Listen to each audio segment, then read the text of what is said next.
हम बेसमेंट में बैठी एक लड़की को देखते हैं जिसका नाम अमांडा है और वह किसी से फ़ोन पर बात कर रही थी। फ़ोन की दूसरी तरफ एक आदमी था। उसका नाम कंफर्म करने के बाद अमांडा कहती है कि वो क्रेडिट कार्ड सेफ्टी डिपार्टमेंट से बात कर रही है। अमांडा कहती है, आपके कार्ड से कुछ महंगे ट्रांजैक्शन हुए हैं, वह ट्रांजैक्शन आपने किया है? तब वह आदमी कहता है कि मैंने तो कार्ड कहीं यूज़ नहीं किया और मेरा कार्ड तो मेरे वॉलेट में है। तब अमांडा कहती है, कुछ डिटेल्स चेक करने के लिए क्या आप अपने कार्ड का नंबर हमें कंफर्म करा सकते हैं? तब वो आदमी उसे अपने कार्ड का नंबर बता देता है और अमांडा उससे उसके कार्ड के पीछे का 3 डिजिट भी हासिल कर लेती है। दरअसल अमांडा एक स्कैमर थी जो इस तरह से छोटी मोटी स्कैम करती थी। वह दूसरों के क्रेडिट कार्ड का यूज करके ऑनलाइन सामान ऑर्डर करती थी और दूसरे वेबसाइट में बेच देती थी। इस तरह से वह पैसे कमाती थी। अमांडा के सपने बहुत बड़े थे जो ये छोटे मोटे स्कैम करके हासिल नहीं होने वाला था। उसको जिंदगी में बहुत पैसा कमाना था। एक दिन अमांडा बैंक की वेबसाइट पर कुछ देख रही थी, तभी उसे एक मैसेज आता है कि फाइनेंशियल फ्रीडम के लिए ट्रेडिंग अकाउंट ओपन करें। अमांडा को ट्रेडिंग और इन्वेस्टिंग के बारे में ज्यादा कुछ पता नहीं था और वह सोचने लगी कि सबसे पहले उसे ट्रेडिंग के बारे में बेसिक चीजें जाननी होगी। फिर उसने ट्रेडिंग के बारे में जानने के लिए एक बुक ऑर्डर करती है। बुक में लिखा था कि stock market basically bull versus bear की फाइट है। मतलब स्टॉक मार्केट की भाषा में कहे तो जो स्टॉक को खरीदते हैं उसे बुल मतलब बायर और जो स्टॉक को बेचते हैं उसे बेयर मतलब सेलर बोलते हैं। बुक से अमांडा को यह भी पता चलता है कि कब पोजीशन पर लॉन्ग रहना है मतलब खरीदना है और कब शॉर्ट करना है मतलब बेचना है। अगर तुम्हें लगता है कि किसी स्टॉक का प्राइस बढ़ेगा तो तुम उस स्टॉक को बाय यानी लॉन्ग करते हो और ये करके तुम बुल रैली को फॉलो करते हो। और इसी के विपरीत अगर तुम्हें लगता है कि किसी स्टॉक का प्राइस नीचे गिरेगा तो तुम इस स्टॉक को सेल यानी शॉर्ट करते हो और इसे ही बियर पोजीशन कहते हैं। मार्केट ऊपर जा रहा है या नीचे ये देखने के लिए जिस चार्ट का इस्तेमाल किया जाता है उसे कैंडलस्टिक चार्ट कहा जाता है। सिंपल वे में कहा जाए तो बाय का मतलब ग्रीन कैंडल और सेल का मतलब रेड कैंडल। मार्केट में हमेशा ही अपने रिस्क को मैनेज करना पड़ता है, तभी तुम लंबे समय तक मार्केट में बने रह सकोगे। खैर, ये सारी बातें जानने के बाद अमांडा बुक के ऑथर एमिली रॉस को कॉल करती है और कहती है कि मिसेस रॉस, मैंने आपकी स्टॉक मार्केट की बुक पढ़ी। आपने बुक में लॉन्ग टर्म इन्वेस्टमेंट के बारे में ज्यादा फोकस किया है, लेकिन शॉर्ट टर्म इन्वेस्टमेंट के बारे में बुक में फोकस क्यों नहीं किया? तब एमिली रॉस कहती है, तो तुम डे ट्रेडिंग के बारे में बात कर रही हो? अमांडा कहती है, हाँ बिल्कुल, मैं डे ट्रेडिंग के बारे में बात कर रही हूँ। तब एमिली रॉस कहती है, डे ट्रेडिंग जल्दी अमीर बनने की स्कीम के जैसा है, या फिर ये कह सकते हैं डे ट्रेडिंग एक तरह से गैम्बलिंग ही है। तब अमांडा कहती है, लेकिन मैंने ऑनलाइन कई लोगों के बारे में पढ़ा है जो डे ट्रेडिंग करके भी सक्सेसफुल है। इस पर एमिली रॉस कहती है कि इंटरनेट में जितना झूठ बोला जाता है इतना मानव सभ्यता में इससे पहले कभी नहीं बोला गया। ट्रेडिंग का सच ये है कि 10 लाख लोग किसी लॉटरी को खरीदें और वो सभी यही सोचे कि उसे ही ये लॉटरी लगे। तो बताओ उस केस में कौन अमीर होने वाला है, लॉटरी बेचने वाला या लॉटरी खरीदने वाला? तब अमांडा कहती है, लॉटरी बेचने वाला। यही सच है ट्रेडिंग का कि इस खेल में हमेशा लॉटरी बेचने वाला यानी बिग इंस्टीट्यूट जो मार्केट को चलाते हैं वही पैसा कमाते हैं। एक डे ट्रेडर की जिंदगी ऐसी होती है जैसे कि तुम किसी जेल में हो जहां ना तुम चैन से खा पाते हो ना ही तुम चैन से सो पाते हो और तुम्हें हमेशा क्विक डिसीजन और एक्शन लेना पड़ता है और यह सिलसिला कभी खत्म नहीं होता, हमेशा बेचैनी बनी रहती है। क्या तुम अपने लिए इस तरह की लाइफ चाहती हो? ये सारी बातें सुनकर अमांडा एमिली रोज की बुक का आखिरी पेज दीवार पर लगा देती है जिस पर लिखा हुआ था कि तुम लक को नहीं हरा सकते। खैर, इतना सब जानने के बाद भी अमांडा डे ट्रेडिंग करने का तय करती है क्योंकि वो जल्दी अमीर बनना चाहती थी। वह अपने लैपटॉप से ट्रेडिंग ऐप पर लॉग इन करती है और मार्केट माउथ नाम के सोशल मीडिया नेटवर्क से भी जुड़ती है जहां पर आकर लोग मार्केट के बारे में डिस्कस करते थे और वहां पर अमांडा बॉब दी ब्रोकर नाम के अकाउंट को फॉलो करती है जिसने वेबसाइट पर कैंडलस्टिक और पैटर्न के ट्यूटोरियल डाल रखे थे। अमांडा उसके बनाए वीडियो ट्यूटोरियल देखने लगती है। अमांडा बॉब के बताए सारे पैटर्न को याद करने लगती है और रूल्स को भी फॉलो करने लगती है। अब अमांडा पूरी तरह से तैयार थी और अपनी जिंदगी की पहली ट्रेड करती है, लेकिन पहले दिन ही अमांडा को $2,700 का लॉस झेलना पड़ता है और ये देखकर अमांडा को अपने आप पर काफी गुस्सा आता है। वह एक बड़े से पेपर पर अपने पहले दिन का रिजल्ट लिखती है। इस तरह से अमांडा को हर दिन लॉस हो रहा था और वो हर दिन पेपर पर अपने आप को लूजर लिख रही थी। अब आगे हमें अमांडा की डे ट्रेडिंग का 18वां दिन दिखाया जाता है और उस दिन अमांडा को पहली बार प्रॉफिट देखने को मिलता है और पेपर पर अपने आप को विनर लिखकर अमांडा काफी खुश होती है। और इसके बाद अमांडा 20वें दिन, 21वें दिन और आगे भी कई बार प्रॉफिट करती है और हर बार के प्रॉफिट को वो पेपर में लिखकर अपने आप को विनर घोषित करती है। और अब अमांडा को अपने ऊपर कॉन्फिडेंस आ चुका था, इसलिए अब वो एक पेपर पर रियल डील लिखती है, यानी अब अमांडा एक बड़ा ट्रेड करने वाली थी।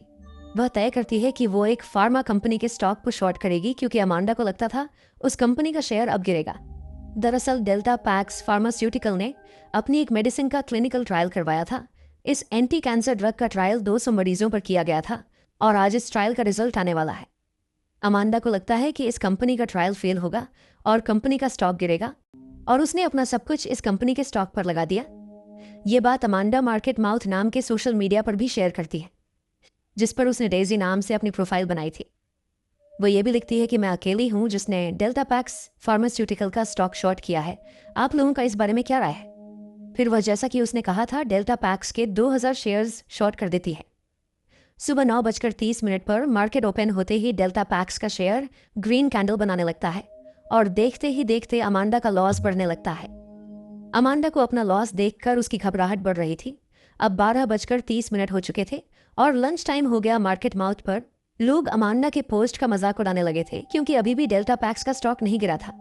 अमांडा की घबराहट बढ़ती जा रही थी और टाइम भी निकलता जा रहा था। ये देखकर अमांडा को गुस्सा आता है। तभी अचानक देखते ही देखते डेल्टा पैक्स का स्टॉक एक बड़ी सी रेड कैंडल बनाता है। स्टॉक लगातार नीचे गिर रहा था और अमांडा भी लॉस से प्रॉफिट में आ गई। मार्केट में न्यूज फैल चुकी थी कि डेल्टा पैक्स की मेडिसिन का क्लिनिकल ट्रायल फेल हो चुका है। स्टॉक गिर रहा था और अमांडा का लगाया टारगेट भी अचीव हो जाता है। ये देखकर मार्केट माउथ पर सभी लोग डेल्टा पैक्स कंपनी को गालियां देने लगते हैं और अमांडा ये सब देखकर खुश हो रही थी क्योंकि उसने जैसा सोचा था ठीक वैसा ही हुआ। 4 बजे मार्केट क्लोज होता है और अमांडा एक बड़े से पेपर में अपनी अचीवमेंट नोट करती है। अमांडा ने तकरीबन $4,960 का प्रॉफिट बुक किया था। खैर, अब रात को अमांडा सिगरेट पी रही थी, तभी बॉब दी ब्रोकर का मैसेज आता है जिसका ट्यूटोरियल अमांडा देखा करती थी।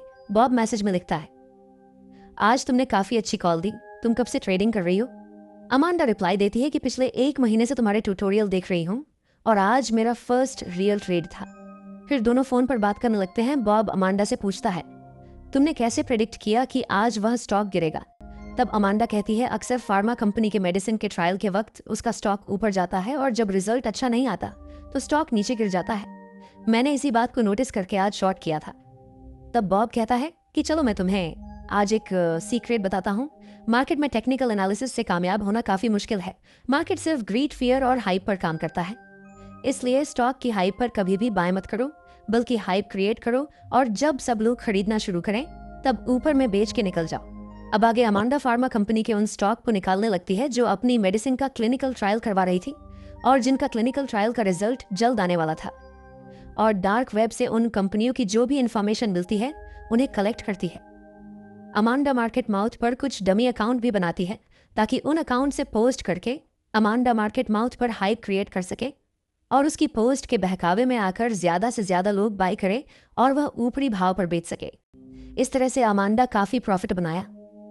इस दौरान अमांडा बॉब से लगातार कांटेक्ट में थी। अमांडा अपनी एनालिसिस बॉब के साथ शेयर करती थी और बॉब से भी उसे कई सारी इन्फॉर्मेशन मिल जाया करती थी। अमांडा अपने बेसमेंट में रहकर पूरी तरह अपने ऊपर फोकस करने लगी। वो वहीं पर खाना खाती, वहीं पर एक्सरसाइज करती और अपने इमोशन को कंट्रोल करने के लिए हर एक कदम उठाकर लगातार प्रॉफिट कर रही थी। अब अमांडा एक बड़ी गेम खेलने की तैयारी में थी। अमांडा एक रोज फार्मा कंपनी की लिस्ट देख रही थी, तभी अमांडा की नज़र क्लीन थेराप्यूटिक्स नाम की कंपनी पर पड़ती है और उसे ये नाम कुछ जाना पहचाना सा लगता है। अमांडा अपनी मेडिसिन की बोतल देखती है तो उसे पता चलता है वो उसी कंपनी की मेडिसिन खाया करती थी। अमांडा उस कंपनी की डिटेल जानने के लिए उसकी वेबसाइट पर जाती है जिसमें कंपनी की सीईओ अनाउंस कर रही थी कि उनकी कंपनी जल्दी एक नई मेडिसिन का सेकंड फेज का ट्रायल करने वाली है जो स्पेशली स्ट्रेस डिसऑर्डर के लिए होगी, यानी नींद ना आना, एंग्जाइटी और हमेशा घबराहट बने रहना। फिर एक सुबह 9:30 बजे उसकी नींद खुलती है। बाहर बहुत तेज बारिश हो रही थी जिसके वजह से बिजली चली गई थी, इसलिए अमांडा उस दिन कोई ट्रेड नहीं ले पाई। उसे उस दिन एक स्टॉक में पैसा लगाना था पर वो नहीं लगा पा रही थी। अमांडा गुस्से से अपना फोन फेंक देती है। इस तरह से पूरा दिन बीत जाता है और मार्केट क्लोज होने के थोड़ी देर बाद वहां बिजली आ जाती है। अमांडा का मोबाइल भी चार्ज होने लगता है, तभी उस पर बॉब का मैसेज आता है। बॉब अमांडा पर काफी देर तक चिल्लाता है क्योंकि जिस स्टॉक में उन लोगों ने पैसा लगाने का तय किया था, अमांडा की वजह से वह नहीं कर पाए। अमांडा को भी अपनी किस्मत पर काफी गुस्सा आता है। अपने टेंशन को दूर करने के लिए अमांडा एक ड्रग्स लेती है। उसके बाद अमांडा का अपने ऊपर कंट्रोल नहीं रहता, उसे सारी चीजें मूवमेंट करती हुई दिखाई देने लगती है। जब अमांडा का नशा उतरता है, वो घबराकर एकदम नींद से जाग जाती है और वह देखती है कि उसके एक हाथ से खून निकल रहा है और एक हाथ में चाकू है। वह देखती है कि उसने वॉल पर भी खून से एरो के निशान बना रखे थे। अब अमांडा उसके बनाए हुए निशानों की तरफ जाती है जो उसने नशे में बनाए थे। तभी वह देखती है कि उसने नशे में पेपर पर लिखा था, जॉन हैमिल्टन को ढूंढो। अमांडा नशे में भी क्लीन थेरेप्यूटिक्स कंपनी के ऊपर रिसर्च कर रही थी।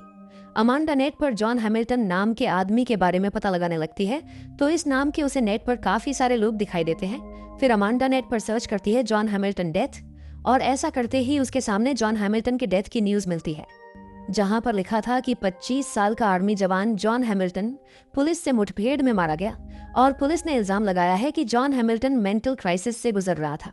आगे अमांडा और सर्च करती है तो उसे एक और न्यूज मिलती है, जिसमें जॉन हैमिल्टन की मां ने दावा किया था कि उसके बेटे की कोई भी मेंटल हेल्थ हिस्ट्री नहीं थी, और जॉन हैमिल्टन के भाई ने मीडिया को जवाब देते हुए कहा था कि उसका भाई पागल नहीं था। अमांडा समझ जाती है कि जॉन का जरूर कुछ कनेक्शन क्लीन थेरेप्यूटिक्स के क्लिनिकल ट्रायल से था, इसलिए वह डार्क वेब से उन लोगों की लिस्ट निकालती है जिन पर क्लिनिकल ट्रायल चलाया जा रहा था। उस लिस्ट में लगभग 200 लोगों का नाम था। अमांडा उसमें जॉन हैमिल्टन सर्च करती है तो उसे उस लिस्ट में जॉन हैमिल्टन का नाम मिल जाता है। यानी क्लीन थेरेप्यूटिक्स जिन 200 लोगों पर क्लिनिकल ट्रायल कर रही थी, उसमें से एक जॉन हैमिल्टन भी था, और कंपनी के सीईओ ने अनाउंस भी किया था कि वो आर्मी के जवानों पर क्लिनिकल ट्रायल करने वाले हैं, और जॉन भी आर्मी का एक जवान था। ये जानकर अमांडा काफी खुश हुई। फिर अमांडा जॉन की माँ का नंबर निकालकर उन्हें कॉल करती है। कॉल के दौरान जॉन की माँ कहती है कि मेरे बेटे की जान एक दवाई कंपनी ने ली है। मेरा बेटा छुट्टियों पर घर आया था। जब वो आया तो उसके हाथ कांप रहे थे, उसे रोजाना भयानक सपने आ रहे थे और सपने उसका पीछा नहीं छोड़ रहे थे। उसने मुझसे कहा था कि घर आकर भी उसे बॉम्ब और बुलेट चलने की आवाजें आ रही है, और एक दिन मेरे घर पर पुलिस आकर दरवाजा खटखटाने लगी। मैंने दरवाजा खोला तो पुलिस ने मुझसे कहा कि आपके बेटे जॉन ने मॉल में कुछ गड़बड़ किया है। मेरा बेटा पुलिस पर हमला करता है, उससे पहले पुलिस ने उसे गोली मार दी। ये सब जानने के बाद अमांडा मौके का फायदा उठाने के बारे में सोचती है। फिर अमांडा जॉन के भाई जेक को भी कॉल करती है और वह जेक को क्लीन थेरेप्यूटिक्स के खिलाफ बदला लेने के लिए पूरी तरह से उकसाती है। उसके बाद अमांडा इंटरनेट पर क्लीन थेरेप्यूटिक्स के हेड ऑफिस की इंफॉर्मेशन निकालती है। उसके ऑफिस, उसकी लॉबी, सबके बारे में पता कर लेती है। अमांडा रात के 3 बजे बॉब को कॉल करके कहती है कि क्लीन थेरेप्यूटिक्स के क्लिनिकल ट्रायल का रिजल्ट आने वाला है। तब बॉब पूछता है, तो बताओ ये स्टॉक ऊपर जाएगा या नीचे? अमांडा ने एक पेपर पर क्लीन थेरेप्यूटिक्स के स्टॉक पर नीचे जाने का साइन लगा रखा था, पर वह बॉब को कहती है कि स्टॉक ऊपर जाएगा। साथ ही वो कहती है कि इस कंपनी के फार्मर काउंसिल से मेरे कुछ कॉन्टैक्ट्स हैं, जहां से मैंने पता किया है। उन्होंने मुझे एक क्लिनिकल ट्रायल के रिजल्ट की कॉपी भेजी है और वो कॉपी मैंने तुम्हें भेज दी है। बॉब पूछता है कि कंपनी इस रिजल्ट का अनाउंसमेंट कब करने वाली है? अमांडा कहती है वो लोग फ्राइडे को अनाउंस करेंगे। अमांडा पूछती है, अगर मैं सही निकली तो क्या तुम मेरे बारे में अपने बॉस से बात करोगे? तब बॉब कहता है, जी हाँ, जरूर, क्यों नहीं। खैर, अब मंडे को मार्केट ओपन होते ही क्लीन थेरेप्यूटिक्स का शेयर लगातार ऊपर जाने लगता है। $25 का शेयर $27 तक पहुंच जाता है और बॉब अमांडा को बताता है, तुम्हारे कहने पर हमने क्लीन थेरेप्यूटिक्स में एंट्री ले ली है और हमने तकरीबन 1 मिलियन शेयर बाई किए हैं, और मैंने आज सुबह ही अपने बॉस को तुम्हारे बारे में बताया कि तुमने ये टिप दी है। अगले हफ्ते तक मैं तुम्हें उनसे मिलवा दूंगा। अब अमांडा कोल्ड क्रिएटिव कैपिटल नाम की कंपनी में कॉल करती है और कॉल मिस्टर कोल्ड को ट्रांसफर किया जाता है और सामने से मिस्टर कोल्ड कहता है, तो बताओ तुम क्या चाहती हो? अमांडा कहती है, रॉबर्ट वेब, जिसका दूसरा नाम बॉब दी ब्रोकर है। क्या वो आदमी आपकी कंपनी का एम्प्लॉय है?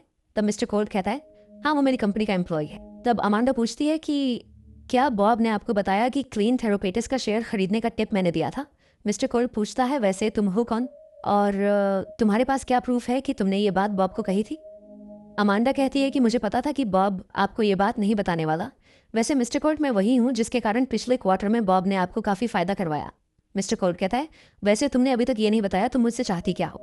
अमांडा कहती है, जो पोजीशन अभी बॉब का आपकी कंपनी में है, ठीक वही पोजीशन मैं अपने लिए चाहती हूँ। फिर अमांडा पूछती है, क्या बॉब ने आपको क्लिनिकल ट्रायल का रिजल्ट बताया जो बॉब को मैंने सेंड किया था? कोल्ड करता है, हाँ, उसने मुझे रिजल्ट बताया था और उस रिजल्ट को देखकर मैं कॉन्फिडेंटली कह सकता हूँ कि क्लीन थेरेप्यूटिक्स के स्टॉक का प्राइस फ्राइडे तक $50 तक पहुंचेगा। तब अमांडा कहती है, और अगर मैं कहूँ कि $50 को छूने के बाद स्टॉक प्राइस $3 तक पहुंच जाएगा तो आप क्या कहेंगे? कोल्ड कहता है, $3 तक, यानी स्टॉक 90% तक गिर जाएगा। पर तुम ऐसा कैसे कह सकती हो? अमांडा कहती है, क्योंकि मैं जानती हूँ। हालांकि मिस्टर कोल्ड कहता है कि मैं अपनी फर्म और अपने लोगों पर पूरा भरोसा करता हूँ और इसलिए मैं क्लीन थेरेपेटिक्स की लॉन्ग पोजीशन पर बना रहूंगा। तब अमांडा कहती है, ठीक है, अगर मेरी कही गई बात सही हुई तो आप फ्राइडे को 4 बजे मुझे कॉल करेंगे। ऐसा कहकर वह कॉल कट कर देती है। अब फ्राइडे की सुबह अमांडा रेडी होने लगती है और $29 के प्राइस पर क्लीन थेरापेटिक कंपनी के शेयर्स को बेच देती है। 9:30 पर मार्केट ओपन होता है। अमांडा जॉन हैमिल्टन की मां को कॉल करके कहती है, अब सही वक्त आ गया है। फिर जॉन की मां मीडिया में आकर अपना बयान देती है कि जॉन की डेथ की वजह क्लिनिकल ट्रायल था और ये क्लिनिकल ट्रायल जॉन पर क्लीन थेराप्यूटिक्स कर रही थी। फिर मार्केट माउथ पर भी जॉन की मां का बयान चारों तरफ वायरल होने लगा था। जॉन की मां के बयान वायरल होते ही स्टॉक प्राइस नीचे गिरने लगता है। लोग अपनी क्वांटिटी बेच बेचकर इस स्टॉक से बाहर निकल रहे थे। अब अमांडा जॉन के भाई जेक को कॉल करती है और अमांडा जेक को एक लोकेशन पर जाने को कहती है।